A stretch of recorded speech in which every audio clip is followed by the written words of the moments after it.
Good morning. I'd like to call to order the Health and Human Services and Aging Committee, Wednesday, October 18th, 1:05. And Madam Clerk, if we can have a roll call, please. As a reminder to all in attendance, this meeting is being recorded and live streamed on the county's YouTube page. Calling the roll, Ms. Conwell. Present. Mr. Sweeney. Present. Ms. Stevens. Ms. Stevens is absent at the moment. Ms. Turner. Present. Mr. Miller. Here. You have a quorum. Thank you. And I'd like to do she may come in, but an excusal, I'll make a motion to excuse Councilwoman Stevens. Is there a second? Second. All right, thank you. All in favor, please say aye. Aye. We do not need to excuse members from committee, but we just like to do it as a protocol. Thank you very much. Moving forward this morning, anyone signed in for public comment, Madam Clerk? Yes, Madam Chair, we have one person signed in. Lou. All right, welcome, Ms. Lou. Good afternoon, everybody. Good afternoon. As a homeless individual, I'm here to support all the people in my back. All the hardworking, dedicated persons working, doesn't matter in a government office or a private sector. They are working hard to help all the people in the county. Maybe we should call them as the undesired, the unfortunate, unwanted community members. On the other hand, I still want to raise my objection to the decision that made by the people who actually have the power and the positions to actually help the same group of people I'm talking about. More than a decade, maybe even two. At least I know for sure the unhoused populations still live in the buildings not actually suitable for human inhabitant. But when we got ARPA funds, instead of helping these projects to improve lots of things possible to improve, we still want to put the money into a new, bigger county jail. So, for example, Office of Homeless Services is still understaffed. LMMM may still have less fundings than they actually need to help all the people in all different programs they have been running very well for the community. Today, just because we need to do some interior work inside of 2227 Payne Avenue, all the people without worrying about their physical conditions, they all have to go out of the building to walk outside on the sidewalk to the parking lot entrance to go into the building from another side. Why? If we want to really lift everybody up, so-called together we thrive, is this really the way to go? And the importance levy for health and human services is also coming up. Our county budget hearings coming up. Will we be able to improve this fundamental mistake for all the disinvestment in the community to change the inequality, inequity to the better? Thank you. Thank you, Ms. Lowe. All right. Approval of the minutes from the September 20th, 23rd meeting. Can I have a motion and a second? So moved. Second. Okay, moved by Turner, seconded by Sweeney. All in favor, please say aye. Aye. All right. Matters referred to the committee. We have quite a few today. We are going to go out of order for one of them. We're going to push item B up to the front. We have guests that will be appearing video conference. So, Madam Clerk, I'll turn it over to you to read it into the record. Resolution 2023-0282, awarding a total sum not to exceed $10,000 to the Diaper Bank of Greater Cleveland for the Diaper Bank Expansion Project from the District 9 ARPA Community Grant Fund.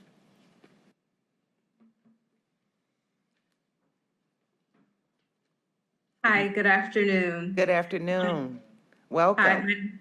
thank you. Thank you for having us this afternoon. My name is Nikisha Wells. I am founder and executive director of the Diaper Bank of Greater Cleveland. And I'm Naila Muhammad. I am the board president of the Diaper Bank of Greater Cleveland. Welcome. And, Thank you. and today we are here to present to you again our Diaper Bank expansion project. And if you allow me, I will go ahead and share my screen. Thank you.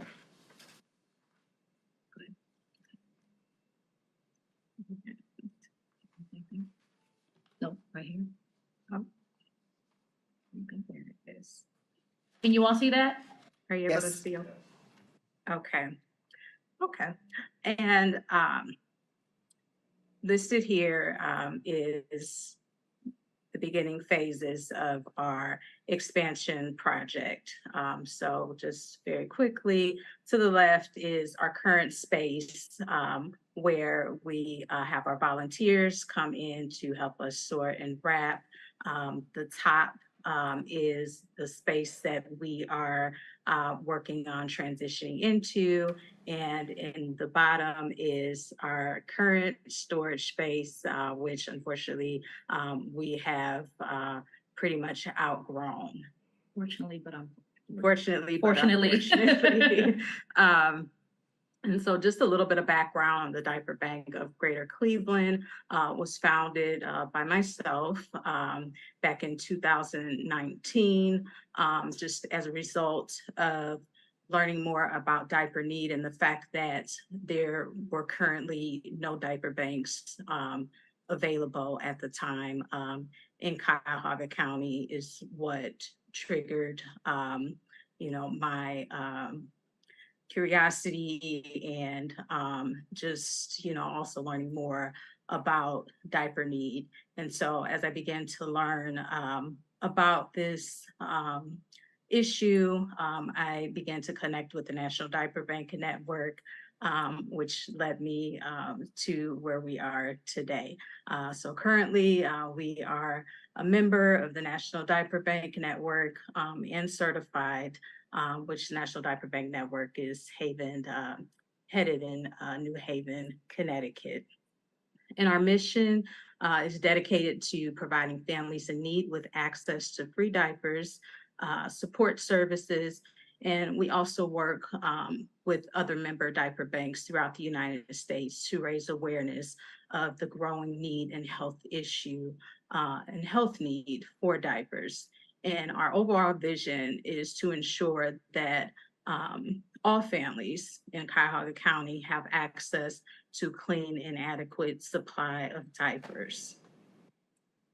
And so this picture represents our membership with the National Diaper Bank Network, which is comprised of over 200 members across the United States that consists of diaper pantries, community food banks, and also shelters, health clinics, etc. And so the impact of COVID-19 on diaper need.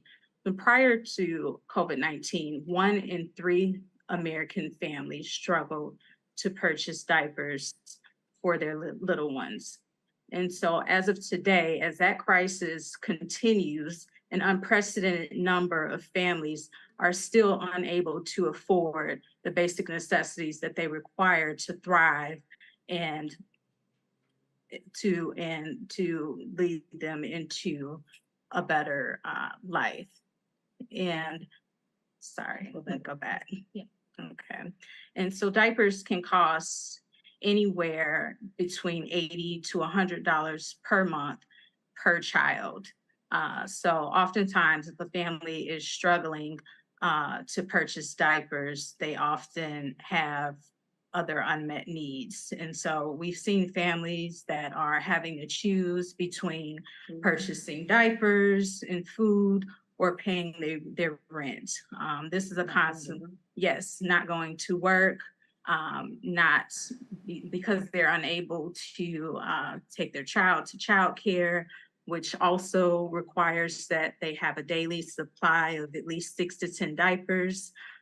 So it can add up very quickly for a family that is struggling, to meet their basic needs. And so that's where we step in to try to alleviate some of that burden. And so currently, a recent study was done just this year, and the 1 in 3 families has now increased by 50%. To the 250%. Right? To 50%, yes. So 1 in every 2 American households in the United States with young children experience diaper need, according to National Diaper Bank Network. And so this leads us to our expansion project.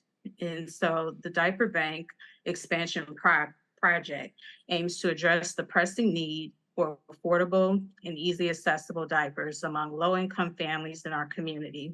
Through this program, we intend to expand the reach of our capacity of our current diaper bank to better serve the growing number of families in need.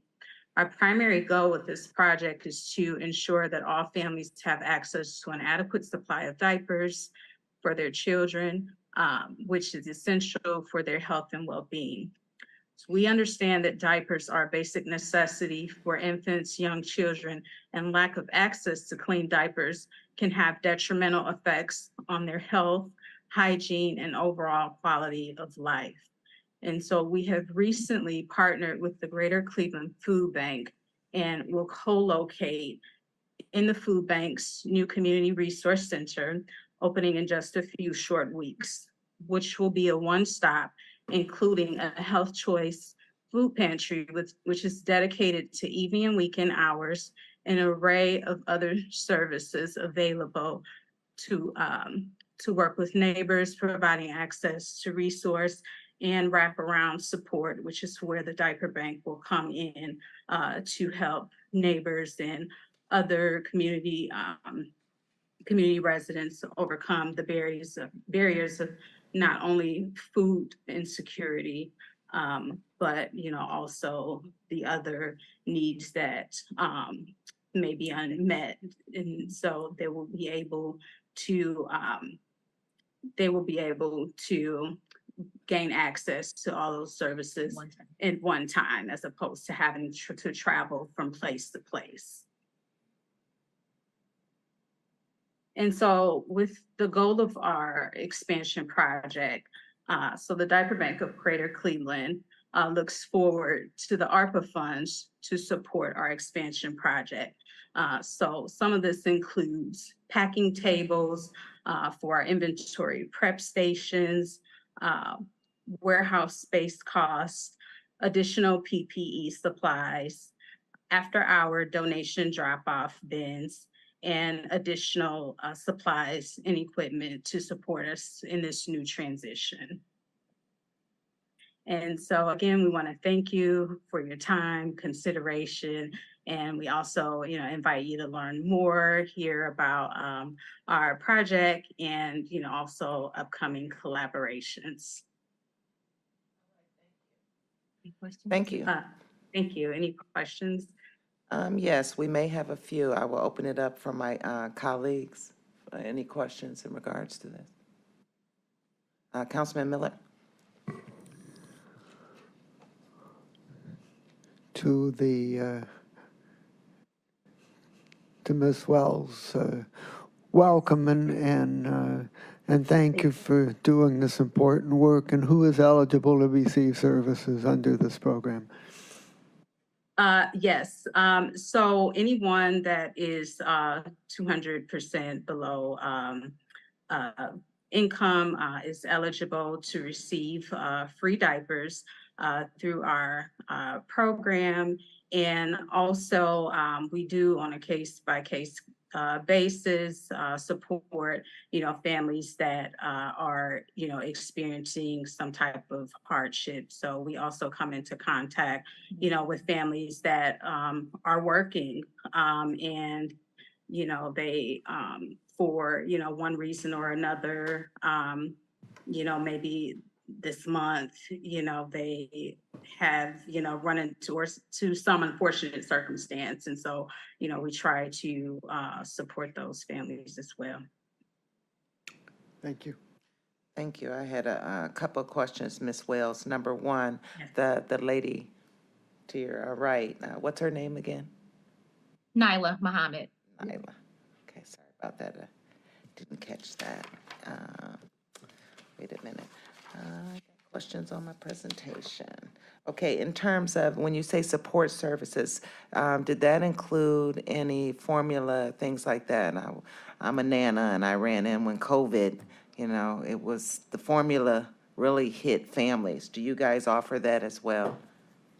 So our approach is to partner with other agencies throughout Cuyahoga County. So not only is Nyla a board member, but she's also one of our partners through Neighborhood Leadership Institute, for example. So we know that when a client is experiencing diaper need, that there is so much more. And Oftentimes, so maybe families she need can so much more. elaborate on that. Yes, through our partnership with this amazing diaper bank, we have been able to reach so many more families. And as Ms. Wells was saying, that oftentimes if a family comes in need of diapers, that gives us a way to honorably sit down with them and say, what other types of resources do you need? And so often through our neighborhood navigation program, we are able to sit down and connect families with long-term support. Of course, we work with them for a period of time at that point. And so we're able to connect them to things like formula. We do actually work with a formula provider, but we also work with lactation consultants as well. So if that family is in need of diapers, and let's say that they're pregnant and they're trying to build up their supply of diapers, we then can also talk to them about the benefits of breastfeeding, which we know positively impacts and lowers the rate of infant mortality rates. And so we are, as she said, one of those partners, and we're able to address multiple needs in a short period of time, and then linking them to the long-term supportive resources that they may not have even known existed. And so our goal and approach is to just to kind of piggyback off of that a little bit, is to we strategically look for partnerships that can provide the wraparound support. And so, and just another example is the Greater Cleveland Food Bank. So we know that, the client is needing diapers. Oftentimes they may have food insecurities. So, this is another way to connect the dots and get them over to those basic services. And then also, from time to time, we do get donations. We have gotten, donations of clothing and formula. And so we work with the partner agencies to get that out to the families that are in need of that. Right, that sounds great. My other question would be in terms of cloth diapers.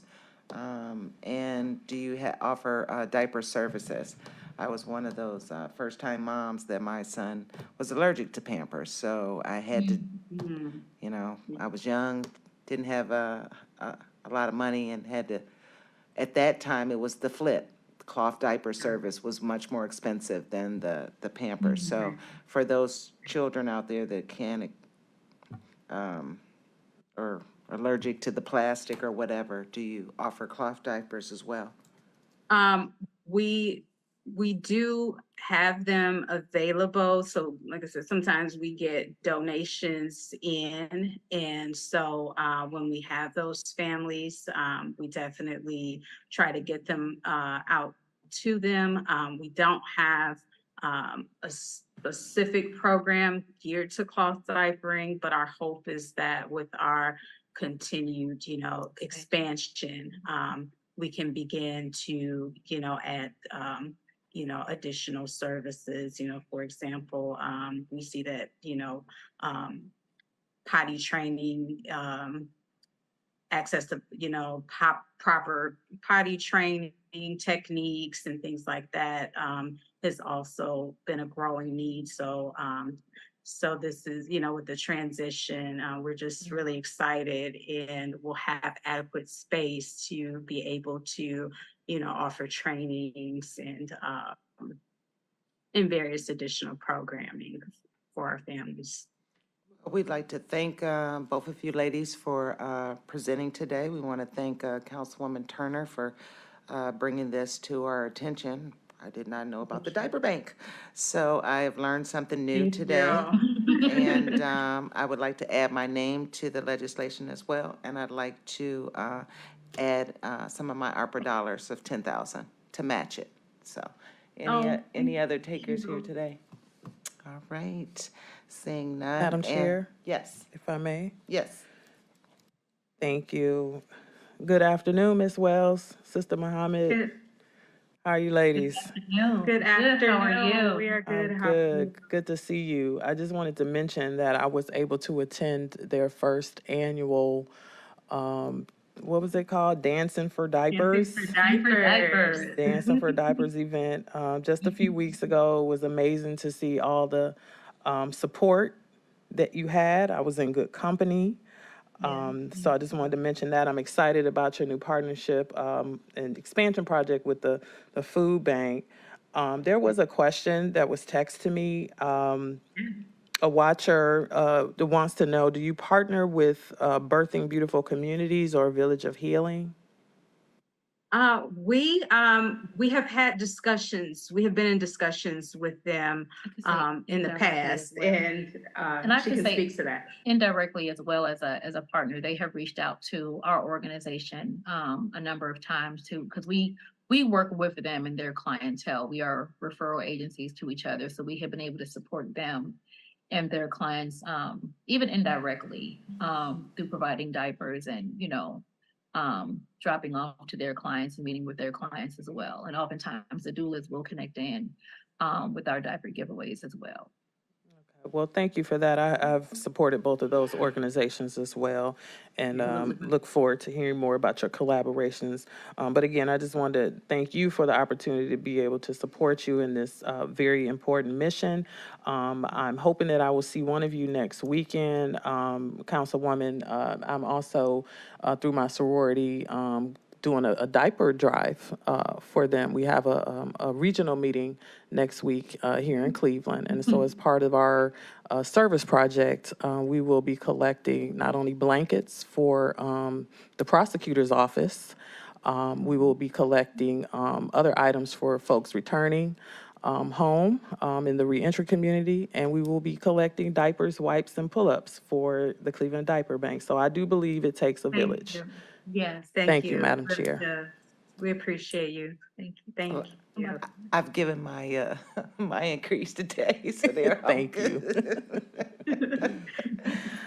Just wanted you ladies to know, you don't have to be present, but this, with ARPA funding, we have a rule that it goes 3 full readings, so Okay. your potential passage for legislation, if we pass it out of committee today, will be passed by the committee whole on November 7th. And Okay. so you can gladly come down that day, or you can watch us live stream.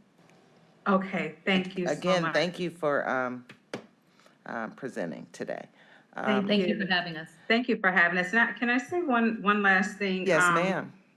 Our ribbon cutting grand opening for the new facility is on November 1st. So I would like to send out that link and just, welcome you guys to join us on November 1st for the Greater Cleveland Food Bank Community Resource Center grand opening. All right, well, thank you. I will definitely try Thank to attend. Thank you. Thank you both again. Madam Chair, I move that we move Thank this you. to the next council meeting expeditiously. It's been moved by Turner, seconded by Sweeney. All in favor, please say aye. Aye. Aye. Thank you both again.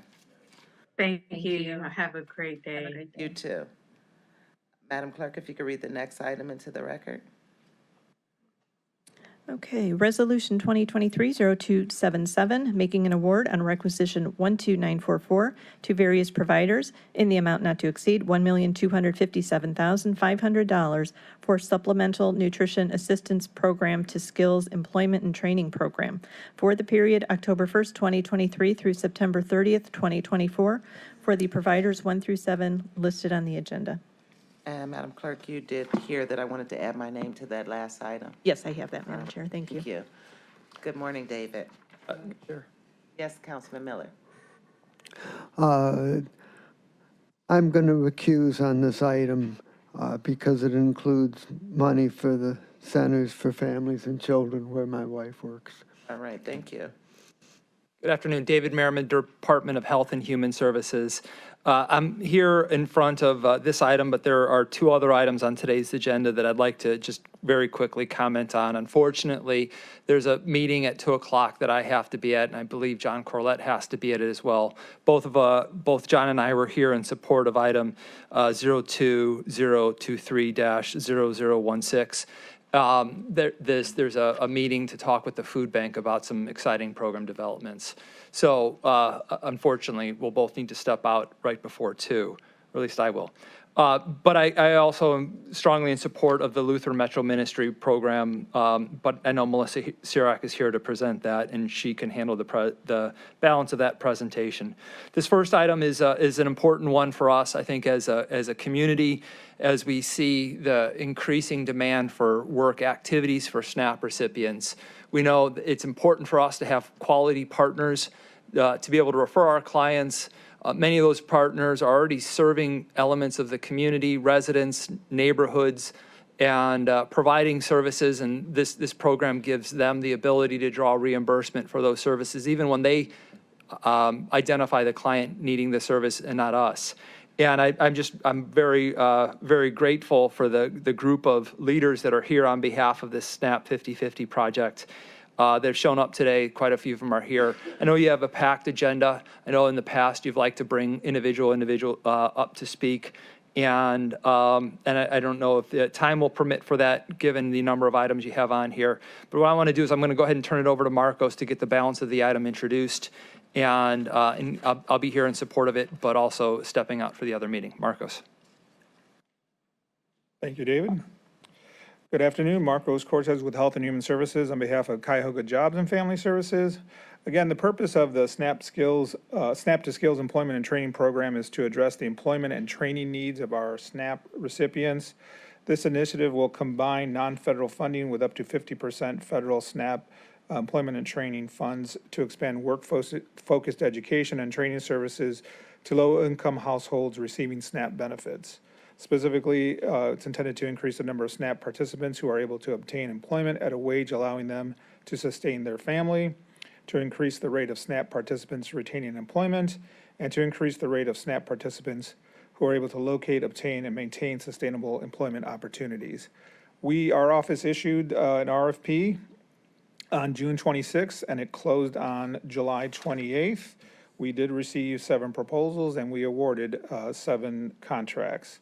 As David mentioned, we have providers here from providing the services for SNAP, as well as Paul Bounds, who is the program manager for the SNAP to Skills and Employment and Training Program, here to answer any specific questions related to the program itself. I can answer any specific programs related to the procurement process.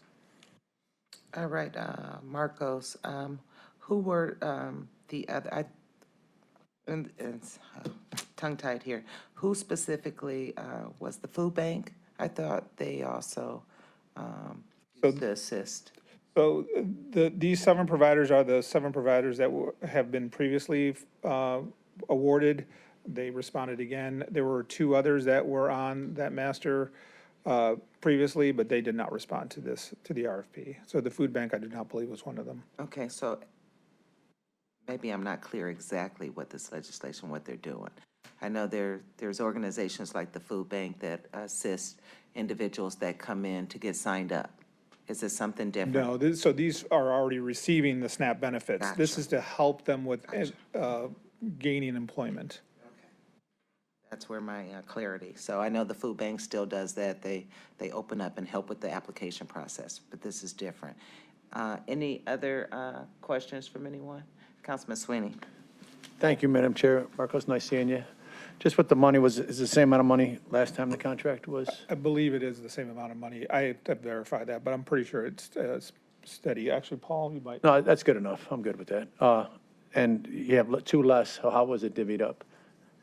So those last two were actually just recently added within the last few months. And when we released the RFP, there was some internal, I guess, miscommunication, and they did not respond. So the allocation was basically, this is a master contract. So we were able to move money around within that master. So we allocated based on the original dollar amounts that the folks had from the last master contract. Okay, I'm just going to push a little bit more on this one and then ask another one. So we had 9. Yeah, And the 9. last 2 were not around for a Right. little while. But Correct. they had a little bit of money, They had a little bit, a very little bit. It wasn't a whole lot. but it got administratively within your department assigned to 1 or divided by 7 or some formula with the other ones. I'd have to look exactly how, I think it's based on utilization. Okay. I'm just trying to get the, Let me add just 2 other points on this. First, I just want to recognize in many ways, although this is presented as a contract, this is very similar to a revenue generating agreement. What ends up happening is these vendors send us an invoice and send us the names of the residents that they're serving, and we request federal reimbursement on their behalf and then pass that money to them. So this is not a contract per se that we're buying services from them for the services they're providing. They're providing them to the community, and we're helping them to draw federal reimbursement. And so in that way, the dollars are dollars in essence that they earn through the federal government through their services. And as they earn them, they submit them to us to be invoiced. We see who's eligible for SNAP, and then we get them a check. perfect. That causes me more questions, but thank you. Okay. May I continue? Yes. Marcos is going to be good at this. Yeah. Just with how did they request the 200 and the 300, or is that something I'm assigned going to by ask you? Paul Bounds to speak to how the requests were actually presented by the agencies and whether it was based on historical utilization or proposed budgets. So I'm going to invite Paul Bounds up from the Department of Job and Family Services.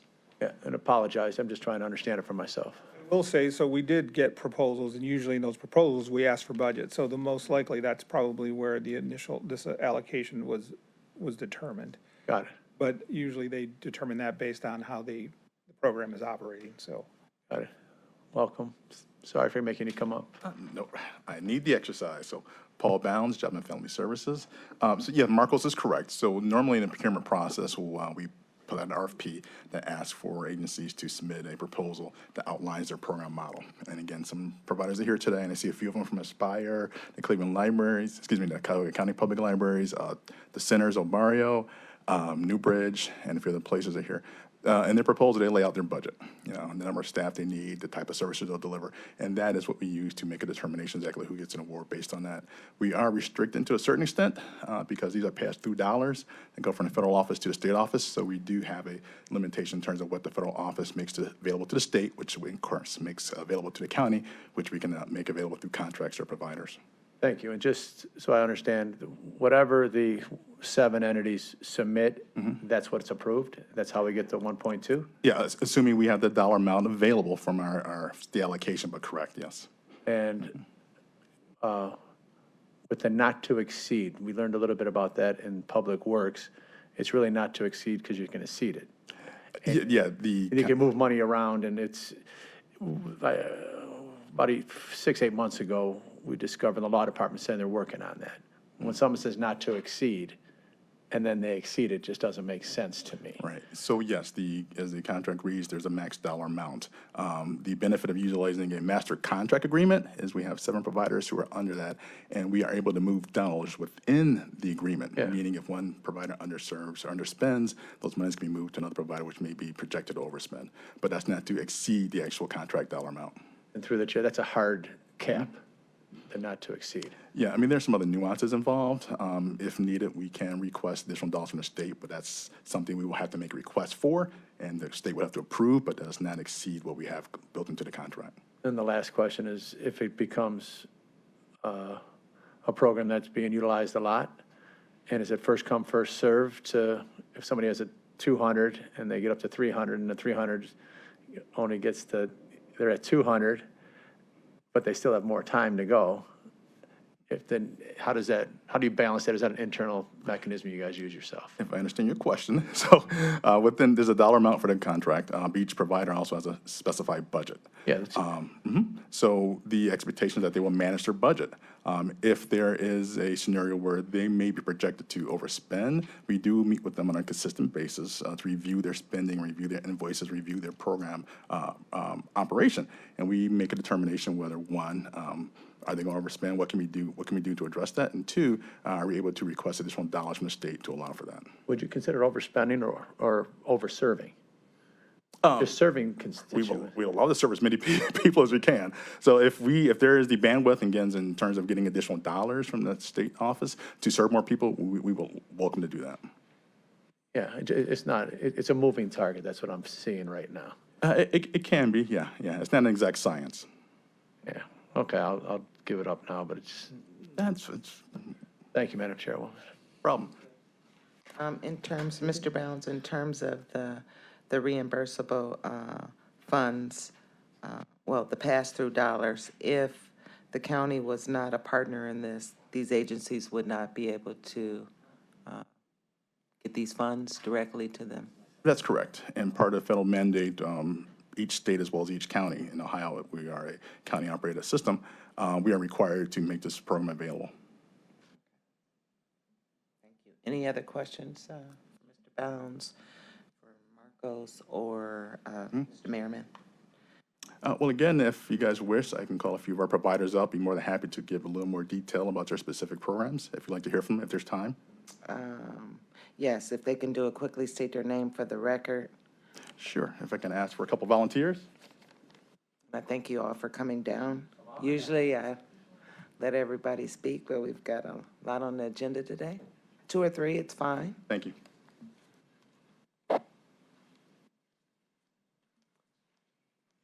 Hi, I'm Ebony Hogan. I am with the Aspire Greater Cleveland program with Cuyahoga County Public Library. Can I go ahead and speak? Okay.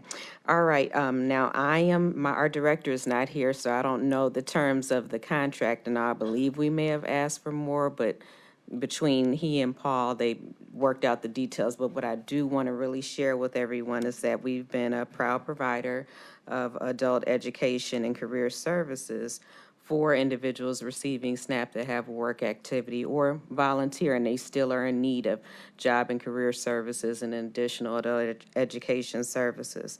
Altogether, what we offer are GED classes and testing.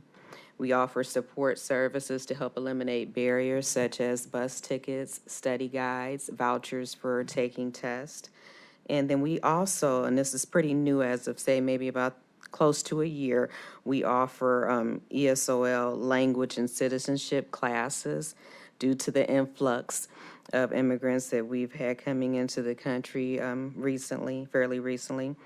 And we also offer job and career services, including coaching. So that's one-on-one, where we have 2 full-time career services coaches actually work with all of the recipients that are in our programs. And our classes are spread out, so some may be held at some of the Cuyahoga County Public Library branches, which we have 27. So some of the classes are held there, and some are held in the community. For example, City Mission, North Star, and also at the Virgil Brown Building, et cetera. And the coaching is one thing, but then we also help them with job matching. So whether it's a situation where they need to get retraining, if they need to get retrained, then of course we may utilize the other providers or other resources in the community to help them get the retraining so that it kind of matches up. Hopefully you get your GED and you get the retraining, and now you're at a better income for your family, and eventually you won't need the SNAP benefits. That's our hope, at least. But since our involvement, I would say that we've had, between referring directly from the county and then us picking up students as they come in for orientations or inquiring about our services, we have received referrals for nearly 500 clients. And our involvement started back in 2018 when this first started. So we're proud of that, and many of those have went on to receive GEDs, jobs, and also credentials because we started offering IETs, the Integrated Education Training Programs. And the current ones that we offer train individuals to receive a Microsoft Office Specialist credential in the areas of Word and also Excel. And then we also offer a nationally recognized credential called Rise Up, and it's geared towards customer service training. And there are national employers that are involved in at least really seriously looking at individuals who have the Rise Up credential. And then more recently, we started offering a entrepreneurship IET, which is really, really taking off, really, really popular. That's all I want to share on behalf of Aspire. We're happy to be a continued provider. Thank you, Ms. Hogan. One quick question. Sure. Has the library worked with these individuals that go through this training program to get employment within the library? Yes, some of them have been, especially with the ESOL population, assuming everything was together and they were eligible to work.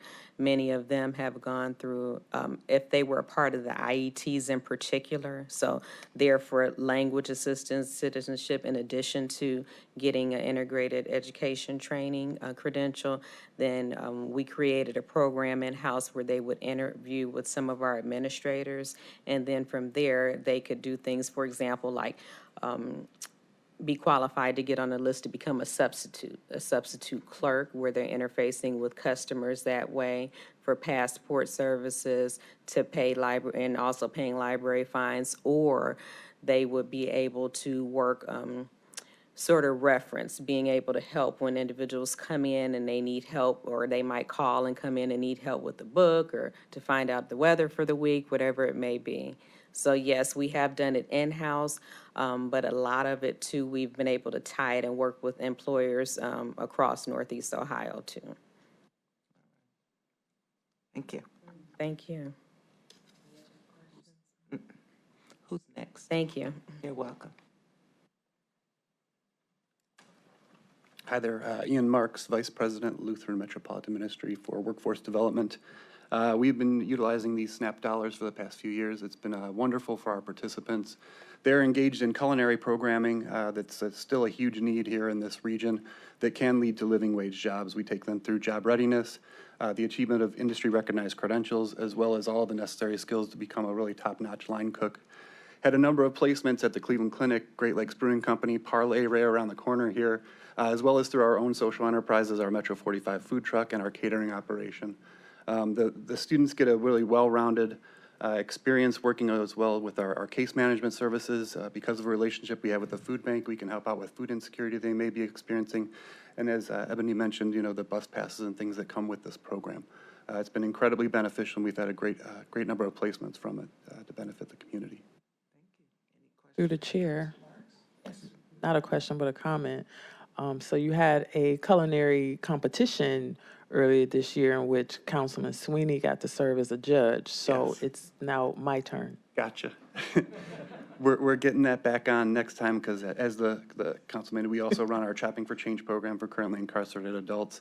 So those two teams of our men from Grafton, our women from Northeast Reintegration Center, will compete against this group of students who are on our SNAP program next time. But I'll make sure I get you there. I just got checked into the boards. Can I come the following year? Absolutely. You can come as a guest and enjoy. You only need one council person as a judge. No, I'm just kidding. Thank you. Right, thank you, Mr. Marks, and thank you, Ms. Hogan, for coming down. Marcos, is there anything else you'd like to add?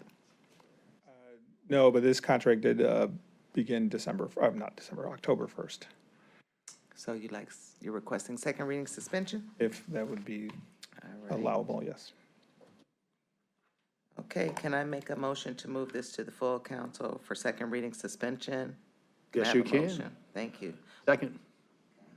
Moved by Conwell, seconded by Sweeney. All in favor, please say aye. Aye. Aye. Right, thank you, Mr. you. Cortez. And one recusal. And one recusal.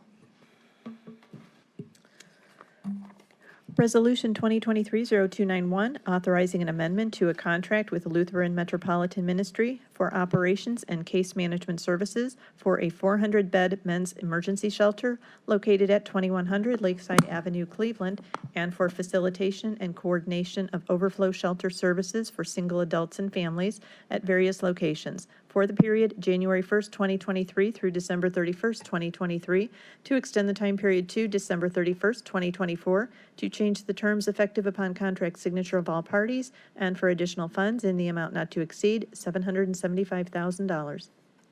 Good afternoon, Council. Good afternoon. Melissa Surratt, Director of the Office of Homeless Services, requesting this amendment with Lutheran Metropolitan Ministry for shelter services and operations. LMM operates the emergency shelter for single adult men at 2100 Lakeside. Shelter meals, access to laundry, and services to link men with employment and housing are provided 365 days a year. LMM also facilitates the provision of overflow shelter services for single individuals and families in partnership with community providers. For the last several years, CARES dollars have aided in addressing our community need and our increase in cost of services and operations. With those funds now exhausted, this amendment will ensure continuity and consistency of shelter services at 2100 Lakeside. With me today, I have Michael Searing to assist in answering any additional questions you might have.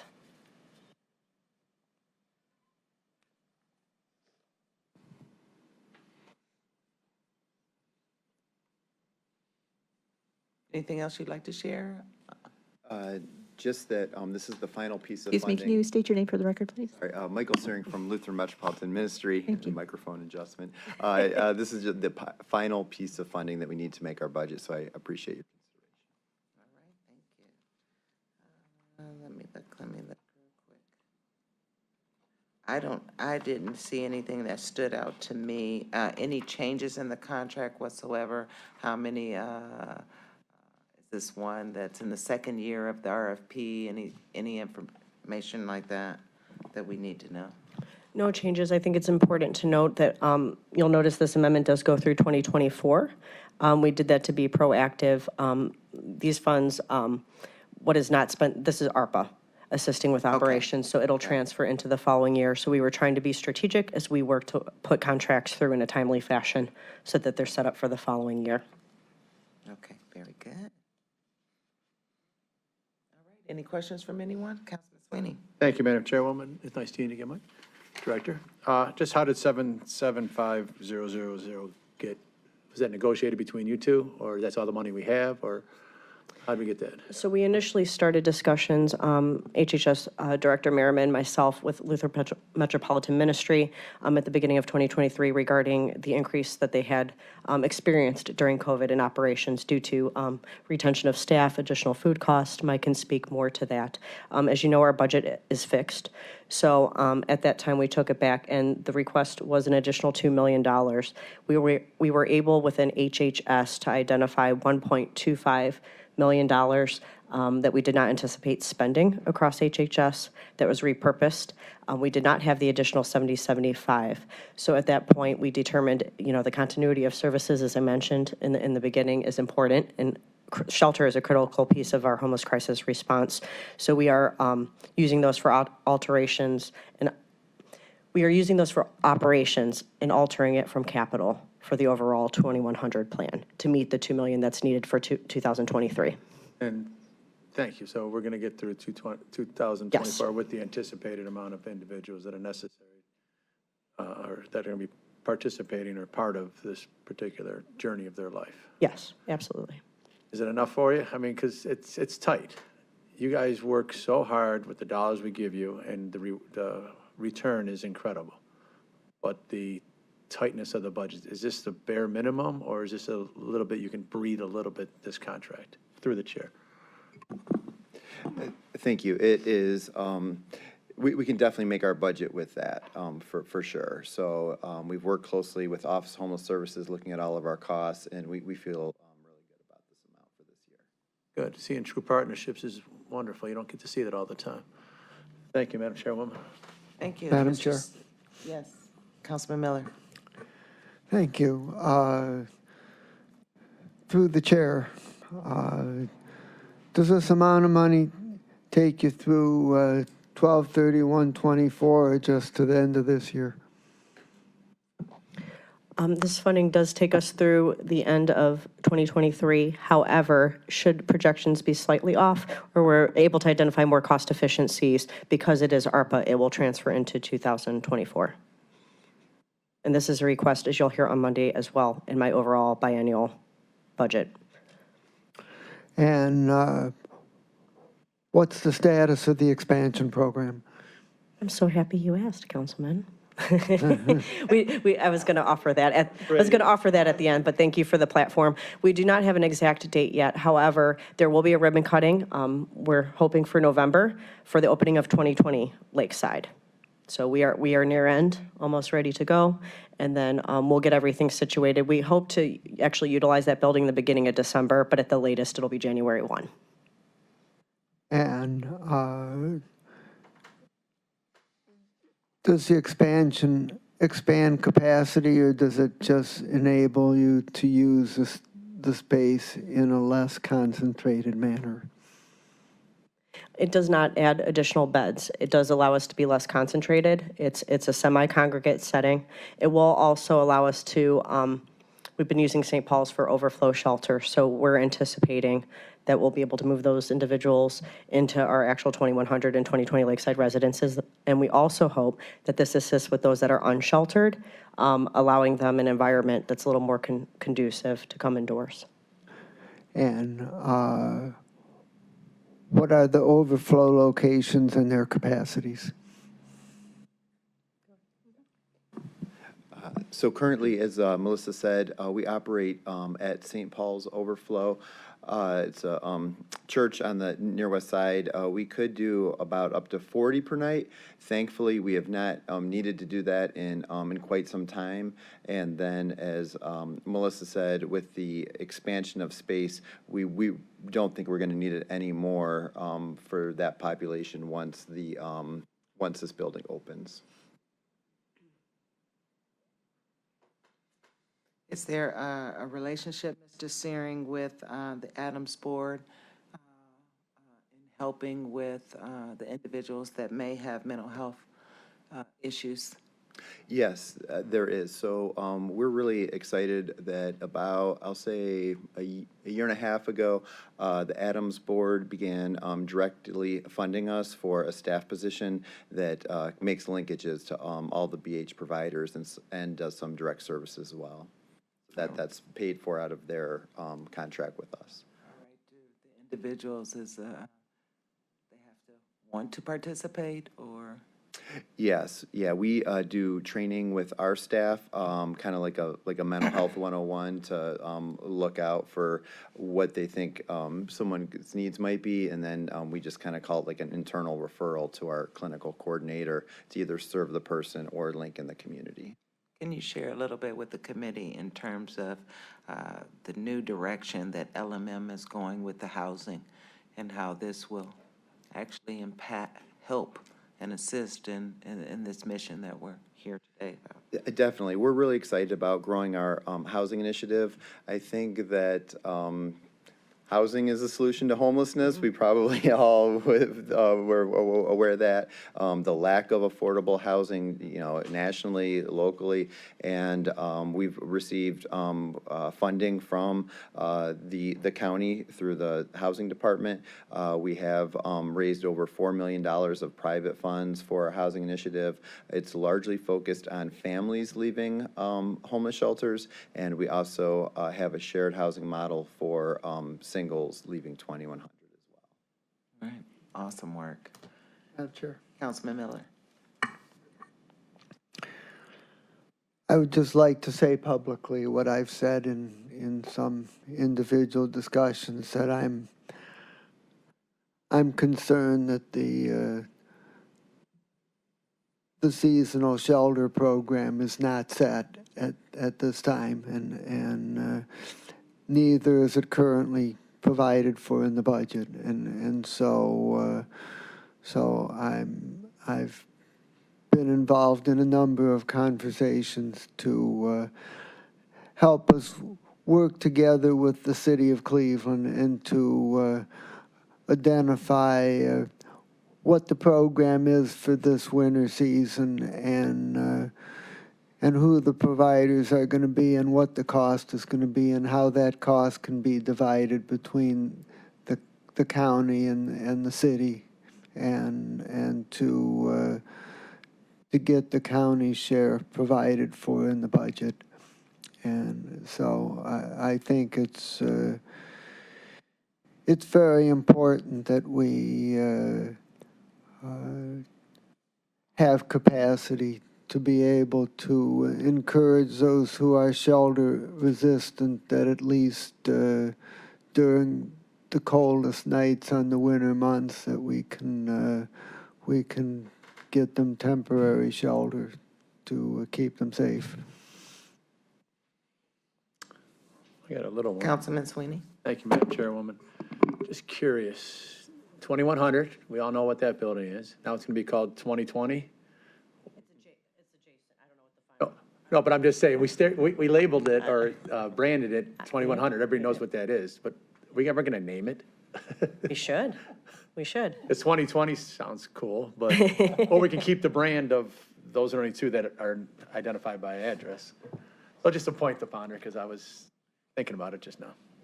Norma Her is something, and a Jan Hunter something, and so, point to ponder. Thank you. All right. Just really through the chair, really quickly, I was wondering how this all fits into the plans and the timeline for the Cuyahoga County Strategic Plan for Homelessness.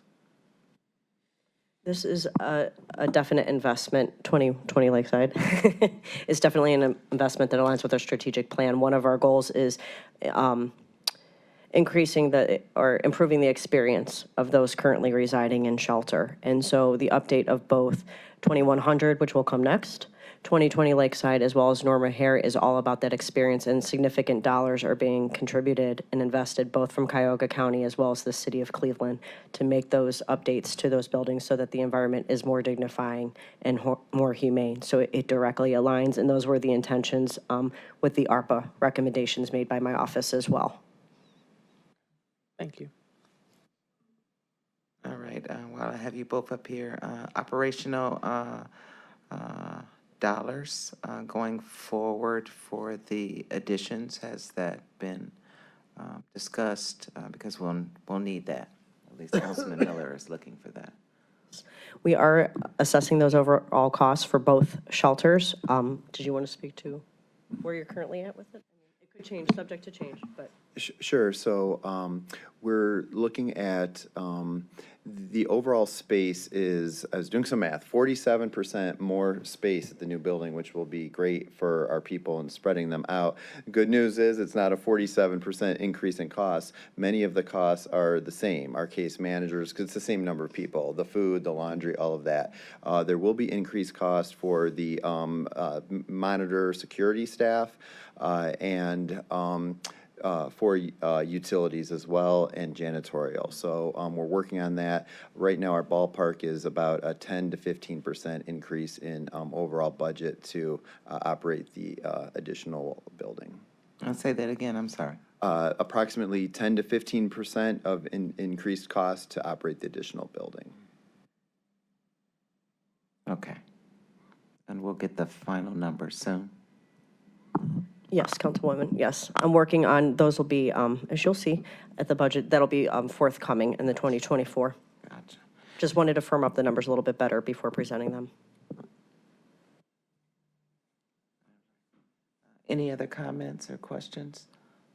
The director or Mr. Searing? Hearing none, seeing none. Anything else you guys would like to share? All right. Definitely want the ribbon cutting to attend. I'll give you my dates of unavailability. Just saying. So I'd like to make a motion. Is there a request to move the second reading suspension or not, Director? Okay. I'll make a motion to move this to the full council under second reading suspension. Is there a second? Second.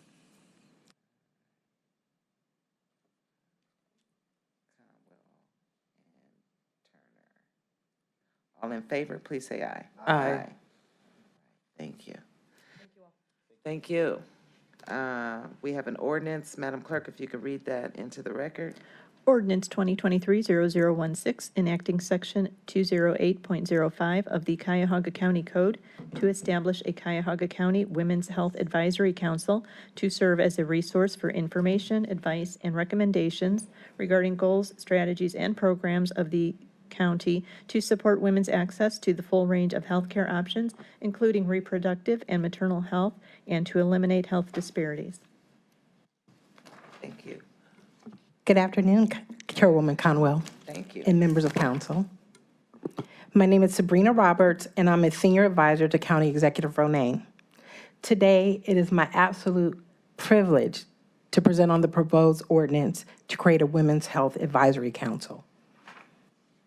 I would like to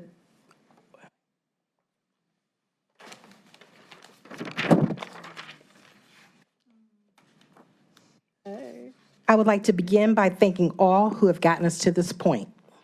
First and foremost, Chair Conwell, for your years of work on women's health issues, helping us to announce the legislation last month, and of course, your sponsorship on the proposed legislation. I would also like to thank Vice President Stevens and Councilwoman Turner for helping us announce the legislation and their support as co-sponsors.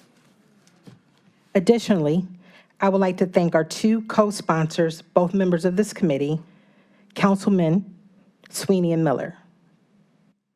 I would like to take the time to thank our community partners, Dr. Erica Steed and the Metro Health System, Dr. Lauren Bean and the Ohio Physicians for Reproductive Rights, as well as John Corlett, who had to step away, and the Center for Community Solutions. I would also like to thank our team at HHS for their commitment to the cause and support of this legislation. And then I would like to take a moment to thank David Rosum, Brendan Doyle, Zoe Toscas, Kelly Woodard, and Liam Waters for their continued support of this well in the background. So to set the stage a bit, the reality of women, health care, and healthcare access is often bleak. I'm not explaining anything to you all that you don't already know, but just lifting it up for the public. Currently, our landscape is such that the ability for one to make their own reproductive health decision is at risk. We have a myriad of disparities in our community. I can go down the checklist. Screenings. Are people able to get their screenings, women? If they are they able to get the access that they need to the treatments? And often that's been disparate. You hear these stats over and over. They don't become real to people because they're numbers. But when you look at how many, particularly Black women, are more likely to die from causes related to pregnancy, it's daunting as a Black woman. You know, listening to Dr. Steed relive and recount her story was chilling. It reminded me of my own story. My daughter was born at 1 pound, 11 ounces at 27 weeks. That was a horrendous time because I almost died. And I kept thinking to myself, I'm educated, I have the best health care, I'm on top of everything, but I was dismissed quite a bit with my provider. But I kept saying, well, I don't have children, maybe she's right. Something has to change. I agree with Dr. Steed. The state of healthcare has been both unfair and unjust. So with an advisory council like this, it's the answer for the county to step out front to lead.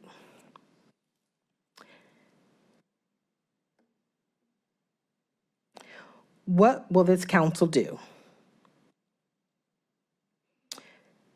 I look at councils and projects that we work on at the county in buckets of work. So to do it well, you have to center people. You have to strengthen and start partnerships, and you most certainly better develop policy or advocate for policy, because that's the upstream approach. By doing these things, centering people to hear their stories, this has the opportunity to convene and lead, to listen, to connect people, to educate people, and then finally to make those recommendations both at the local and state, possibly federal level. When you look bottom up, absolutely produce recommendations in case there is a total abortion ban. So the key words, like when you're in school, recommend, oversee, engage, and advise. Those would be the pillars.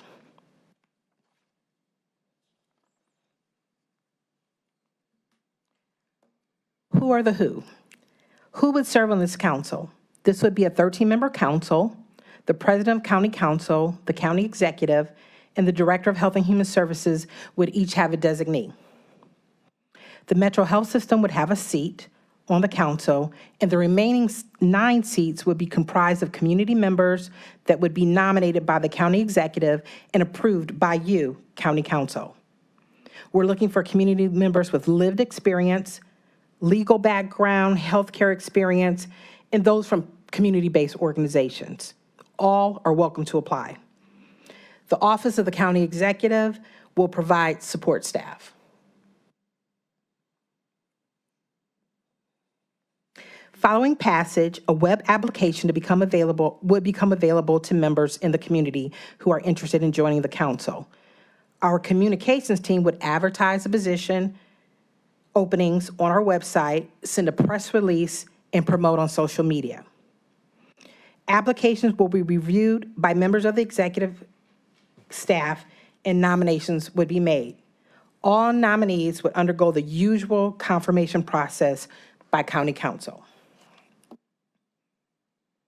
Here's a quick snapshot of the anticipated timeline. We look forward to having this body meet for the first time in the second quarter of 2024, giving time to adhere to the process of boards and commissions. At this time, I welcome any questions from members of council. I also have with me Zoe Toscas from the Executive's Office staff. John Corlett stepped away, but if you have any questions regarding the legislation or the process, please ask. And I respectfully ask that you consider voting to move this ordinance out of committee today with possibly second reading suspension. I appreciate your time listening today, and I welcome your questions. Thank you for presenting us, Sabrina. So we won't be passing it today, and only because our legal team has looked over and saw some changes that need to be amended and tweaked. So if everyone has the legislation in front of them, I don't know. So on the first page, it's no big deal, but we are gonna, it says, let me see, 1, 2, the third whereas, and Mike can give you the slash out, so you guys don't have to write it down. But where it says, whereas we crossed out the Ohio Department of Health, eliminating racial disparities in infant mortality task force, because it needs to be established by somebody. So we established by the Ohio Department of Health. So we just kind of moved that. That was a technical little area there. In terms of item A on the second page under composition, it states the Women's Health Advisory Council shall first be appointed. We're after that date. So he's going to put in language to say, well, you guys should put in language to say on or after October 31st, because by time it gets passed, it's not going to meet that deadline. I think there was a cross out for down where it says of 13 members, including, we crossed out but not limited to. That wording is taken out. The director of the county department, we've scratched that out, so it will read the director of health and human services, or the director's designee. So that's a cross out. I'm just sticking with the crossouts right now. Under the numbers 1, 2, and 3 under the composition, actually, the numbers did not add up for the appointees, so we replaced the 6 with 3, and, you know, you will see that we replaced with 3s instead of the numbers that you guys had in there. Under section B, where it says leadership and staffing, there was a cross out where it says consistent with this section, other county ordinances. We took out other county ordinances and put county code verbiage in there. So that's the cross outs. Now, in terms of the meat and potatoes of the legislation, we just want to point out that the current ex officios that are listed in above are all males at the moment. So just wanted to point that out. If the, you know, kind of stress maybe since it's Women's Health Advisory that they're designees. It just happens to be that way at the moment. And then under the composition, we kind of had a, well, I'm bringing it up to the committee. It states the Women's Health Advisory Council and then the acronym. Not happy with the acronym, so we're gonna have to change that. Currently, it's WAC. And the county, we utilize acronyms all the time, and so I just, we don't want to get that branded. So I just kind of sat here, came up with something different, just switched it around a little bit for your consideration. It's your legislation, but Cuyahoga County Health Advisory Council for Women. Trying to keep the women in there, doesn't have to stick. I'm just saying the current one, I wouldn't vote on that acronym because we know the county and the city, we all sling acronyms. So it would come out to be CCHACW. So that's a major one right there. And then the question of, I mean, this could be, you know, done soon. It's not, I don't know if I need to, once they make the changes, doesn't have to come back to committee. You guys, how you feel about that? Once they make these technical changes, because that holds up the process, right? If it has to. I'm good, but I have some suggestions as well. All right, and one more thing. In reading this, does the Metro appointee have a term, or do they serve at the pleasure of the Metro president? So we need that question answered, and I don't think it's clear in the legislation.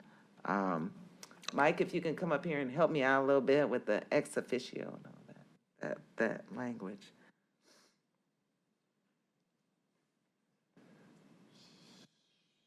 So we didn't know to move if you wanted to make the Metro president an ex officio. So I'll turn it over to Mike. And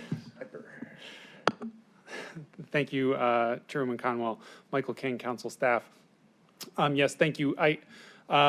Basically, when it comes to this particular question, you know, typically when you have boards and commissions, either you have members who are appointed for a term, or you have ex officio members, meaning that they hold the position on the board by virtue of another office. So, for instance, the county executive in this instance would be an ex officio member because he is the county executive, and whoever is the county executive is a member of the board. The community members are clearly appointed for a term. That's spelled out in the legislation. But what wasn't clear was for the Metro Health president, unlike the executive, the council president, and the director of HHS, the Metro Health president doesn't serve on the board. It says the Metro Health president has an appointee to the board. And so one of the questions that we wanted to try and clarify from just a technical standpoint was, is this person appointed to a fixed term, or are they essentially the delegate or designee of the Metro Health president who the Metro Health president could remove at any time or replace? And I don't know that there's a right answer there. It's mainly just looking for clarity. I just wanted you guys to understand that in his legal ease. And then the last point would be, should the community, which I don't think it's a big deal, but I want to hear from my colleagues here. Should the community appointees be electors of Cuyahoga County? I know in some of our legislative that we've passed through, there, some of them state that they should be electors of the county. Now, me and Mike did look up the case committee. It says residents, it does not say electors, but in some of our legislation, when you make these advisory councils, it kind of specifies that. So I don't have a problem with them not being electors, but I just wanted to open up the discussion for my colleagues. Madam Chair, Councilman? since they're going to be dealing in policy recommendation, I would have some preference for that they be electors. And I would be okay with it being a resident, because I don't want to limit the pool of people, because some people have different reasons why they don't want to be electric, and they could have extreme value to this particular advisory committee. Turner? I abstain. No. You can't do that. Well, it's 2-1 if you abstain. I prefer that they're electors as well. Okay, so we will get back to you. We'll ask Ms. Sherrill. Okay. If not, then we'll. I always say, I'm not digging my heels in. If you guys feel it should be electors, then, we just wanted to have that discussion amongst ourselves. Any questions from you guys? Oh, Sweeney? I was gonna just hear on just that before we add any more. And digesting all that I said, which is not really a lot, but how do you guys feel about that? Madam Chair, thank you for the feedback, and we will go back and make sure we give these revisions to you as soon, ASAP. Just have to have a talk, but we will get this back to you immediately. Okay, and as I said, get the copy from Mike, and he has the cross out so you can see them. And just as a matter of just clarity, so if we give this to you expeditiously, what's the process from here? We're gonna talk Okay. about that. We're gonna, once we hear Sweeney's, Okay. because I don't have a problem, but I want to hear from my colleague. Sweeney? Thank you, Madam Chairwoman, and distinguished administration. Great presentation. Thank you. I know you were nervous, and you did a very good job. Very important, credible landmark kind of thing for Cuyahoga County, and I don't think Zoe got enough credit, because when I heard the executive at the kickoff, he highlighted her. So in a light way, we can name the legislation after her, but that's not going to happen. I was trying to be funny there. But just in the makeup of this board, it needs to be strong. It needs to come out gangbusters and saying, we are here, we are Cuyahoga County, and women's health issues is important to us. And how do you do that? You make a very strong board. We make the executive, for the first year, mandatory to attend. We make the council president mandatory attend. We make not mandatory, they're there, because that will bring substance and flavor to it. They're designees, it takes a little bit off of it. So and for the first year, and we get up and operating. So that's just a thought that I have, to make this board as recognized, as strong as possible, and we all believe that. So I want everybody to jump in. And then, how is the chairman of the board, is that defined? Is it elected amongst themselves? Yes, through the chair, yes, Councilman. Okay, and then with the community members, is there a definition of a community member other than the electric? Is a county employee excluded from being on this board under the designation as community member? Good question. I would like to say. think it would be open. I would say no. I will kick it to Zoe Taskis. My understanding would be no, they would not be allowed. However, I do think the board would get together and then make their own bylaws. And that's around wonderful, that but issue. Thank you, Madam Chairwoman, to the director, to the chief of sitting there helping us right now. If we put in legislation, we make the decision. Yeah, yeah. And the board can make their own decisions. Yeah. I'm doing it one specific reason. I think Zoe should be on the board. And this would preclude her from not being on the board. And I don't, Mike, in the legislation, does it define what a community member is? That is the bucket that was created to kind of hold all of the folks that we were hoping to have on that board in addition to the ex officio members. But I don't think my participation in this board is important at this time. So, Well, but just Zoe's going to have close contact to this board and be helping to shepherd this board. And through the chair, and this is just me probably overstepping my bounds with my coworker there, so I apologize if that's happening. But the biggest pool possible for this board to be successful, electric, not electric. Okay. But definition of community person, does it explicitly spell out that county workers are ineligible to participate? Because I did not read the whole legislation. That's a It question. doesn't specific. no, it does not explicitly exclude county employee from So participating. we're good, they're eligible. Well, that's up for the administration yeah. to determine. I'm glad you brought that up. That is a good point too, because when we talk about the ex officio, they're gonna pick a county worker most likely anyway to sit in their seat. So just the clarity will help going forward, but they can make that determination. Yeah, okay, I don't like to we have the opportunity to make very specific legislative, and we make the decision on what the board looks like, and that's why I'm talking right now. Right, And I don't have a problem I with hope I that. just don't talk in the wind here. Through the chair, Councilman Sweeney, I have taken note, and I want to address one of the items about who makes up this council. I would add another layer. Good. You have to have passion to make things move and really understand how to make things move in this town. So I completely agree with you. Whoever sits on this council should have a myriad of perspectives, have passion for it, and understand unequivocally that Black and brown women in this community are often left behind. We have rights that are in question right now, but the holistic piece of disparity, I assure you that whoever sits on this council should have the passion, because you can't fake that. You can't legislate it.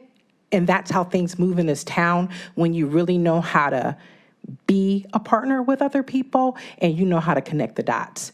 So I have faith in the administration and Executive Ronayne that he will choose accordingly and make sure that this body is not performatory. Thank you, and it's passion and position in this town. Yes, Because it's important in this yes, county. in this county. And Absolutely. the two leaders have both passion and position to get it established, and then we can move on from there. I And don't through want to the- repeat myself. And through the chair, what I will also say, in my opinion, I've been here 30 years in April. I've worked on a lot of projects like this, and quite successful ones. Yes. One thing that I said, and I just want to make sure I lift it back up, center people. Center people who may not have position. Center people who don't get to come to this body. Center people who may have to work all day, and make sure we hear those voices, because at the end of the day, those are the most important voices, not particularly the people who work here in conjunction with. And I think sometimes projects should be turned upside down and those voices elevated, because they're living it, breathing it every day. And sometimes You know what? Through the chair, I wouldn't mind you being Chris's appointment. Just seeing your passion. So if that's the case, I'll just shut up. So thank you. Well, I appreciate, through the chair, your comments, because whatever holes we need to poke in this, we need to poke in it to make it tight and as strong as it can be.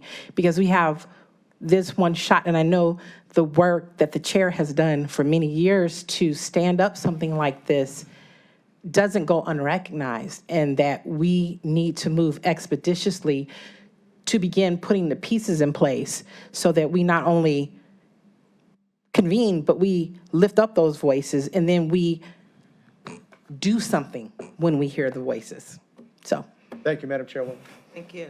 Councilwoman? Yeah, I just wanted to offer a few comments, and I want to thank my colleague, Councilman Sweeney, for his thoughtful comments and consideration. Ms. Roberts, I'm senior advisor. You said 33 years? 30. 30, In April. 30 years. I was very excited about the executive selection for you in this role. I do believe that you bring a wealth of experience and knowledge to this space. I wanted to share that today I was actually at the Garrett Morgan High School. I spoke to a group of students about public policy and social justice, and there was a question about Black maternal health from our young people. And what were we doing as leaders in our community? And I was able to uplift county executives' effort. I talked about the Women's Council this morning to a group of policy students at Garrett Morgan, the high school, who was concerned about the women in their lives, their sisters, their aunties, their mothers. And I was very excited to be able to say that we are working on a solution. Right? Every time I can, I mention the fact that this county had the courage to declare, this body had the courage to declare racism as a public health crisis in 2020. And I'm glad we're not just talking about it, but we will actually have something tangible to show to people, to the community. So again, I want to extend just my heartfelt thanks to the executive for, following through on some of his campaign commitments. And we look forward to continuing to work with you to strengthen this legislation. I want to thank all involved. I was so grateful to be a part of the kickoff presser with you all and my colleagues. So thank you for the work that you do in terms of creating real solutions for people that I care about and that look like me. And I am also someone impacted by this issue. So let's continue to be about it and not just talk about it. Through the chair, thank you, Councilwoman Turner. And I always look at this as it's so exciting because this administration and your leadership, we're running to the issue and not standing on the sideline. We're running into it, right in front of it, dead center. So I appreciate your leadership. Madam Chair. Yes, Councilman Miller. I just want to share my strong belief that that healthcare is probably the thing that's most important, that it should be equally accessible and equally high quality for everyone, regardless of whether they're black, white, or brown, or rich or poor, or whether they live in the inner city or the outer suburbs. This just can't be something that depends on who you are and who your family is and what your resources are. It can't depend on those things, and so I commend both you and Zoe and the executive and my colleagues for all their efforts to put this forward, and I think it's a really important initiative, and that some good is going to come out of it. And this also provides me an opportunity to talk about something where I think the county is missing an opportunity, and that's in the area of measurement.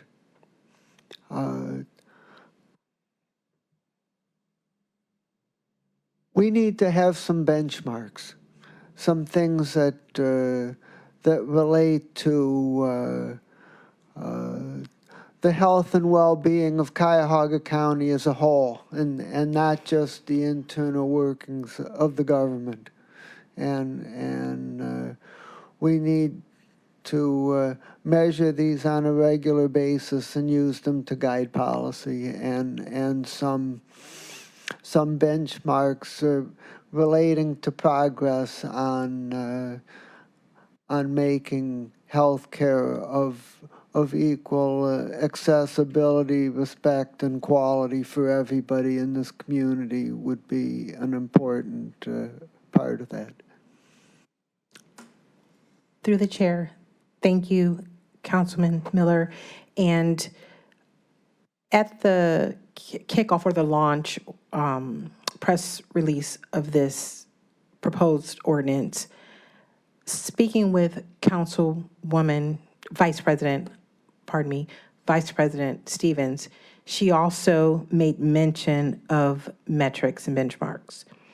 So it is our intention to, once the council is pulled together with anything, you start in the beginning with evaluation metrics. So giving the opportunity for these very dedicated, passionate, whoever they may be, heavy hitters, Councilman Sweeney, to get together, once hearing from community what bubbles up, to begin to put strategy and metrics around those items.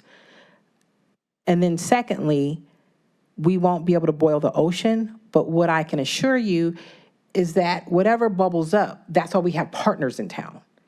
We may not be able to tackle everything, but that's why we strengthen our partnerships and kick it to who can be first on whatever bubbles up. Because we have different pockets throughout the county dealing with different things. I mean, one thing that African-American female may be dealing with, there may be some other issue, another race, ethnicity might be dealing with that bubbles up. So we can just prioritize, but then it doesn't go off the deck. We just have somebody else first on to help assist with it. Okay, thank you. And so my, a few of the things that have been discussed in terms from Miller and Sweeney today, I kind of thought is basically a board decision once the board is established. And that's the area of measurements and benchmarks, and then as well as the inaugural ex officio member serving first year and being present. I think those are conversations, and I would hope that the ex officios would attend at least the first meeting and be able, of the board, and be able to participate in that discussion. But it's good to know and throw it out there as transparency, but this is just legislation and we don't want to get into the particular weeds of putting all that in this legislation. But they're gonna talk about it. It's, we're creating them to discuss it.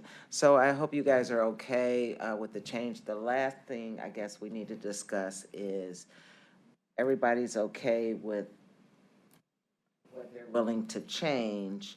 Should we vote this out, and then that way it won't hold up the process? We can vote it out knowing that by time it comes to council, it will be done? Yeah. Yes. I have no I'm problem fine with that. I have no problem with that, and I understood from your direction to the administration that they're going to come back with their amendments as well as the ones that we have to create a clean piece of legislation that makes it as strong of a board as possible. And once their amendments come back, which includes ours through the law department, we will Circulate it amongst offer the ourselves. amendment Yeah. to the second reading, and that will be a substitute or amendment, and then we'll go from there. Gotcha. Is Okay. that, okay, cool. You okay with that deal? Thank you so much. You're welcome. So I'd like to, me and Meredith to make the motion. I'll make the motion to move this to the full council second Second. reading. I second that motion. Sabrina, do we need second reading? or Second reading under suspension. Yes, please. Okay, Yes. thank you, Zoe. So second reading suspension, is there a second? Second. All right, all in favor, please say aye. Aye. All right, I know you guys are dying to get out of here, but I have one miscellaneous. It's a long meeting today. We'll share some little updates. Yesterday, meeting with Paul Porter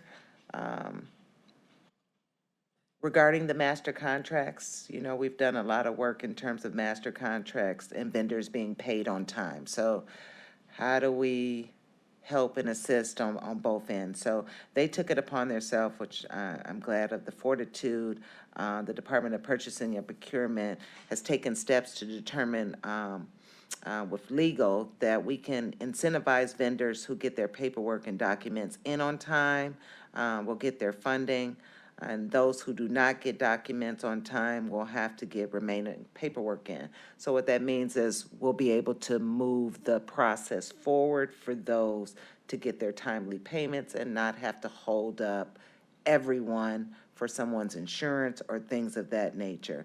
The Department of Procurement was, I asked them, because we want to stay in the process a little bit, that if they could at least place an asterisk by the vendors who are still lagging documents.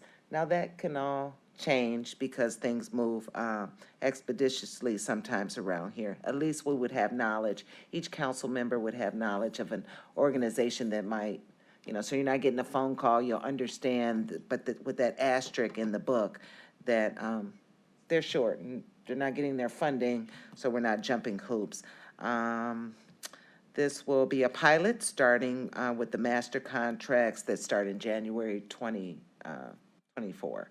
So because there's several master contracts that will be starting, so they're gonna start that in January, and this should be some progress. Other than that, I did let Paul know that that wasn't the only problem in the system. That was a major problem with that when we sat down with the agencies in discussion. So if you guys have any additional from your organizations that some other direction or something else that wasn't quite going right, please let me know or Paul know. Thank you. Any comments, anything? All right, hearing none, seeing none, enjoy y'all day.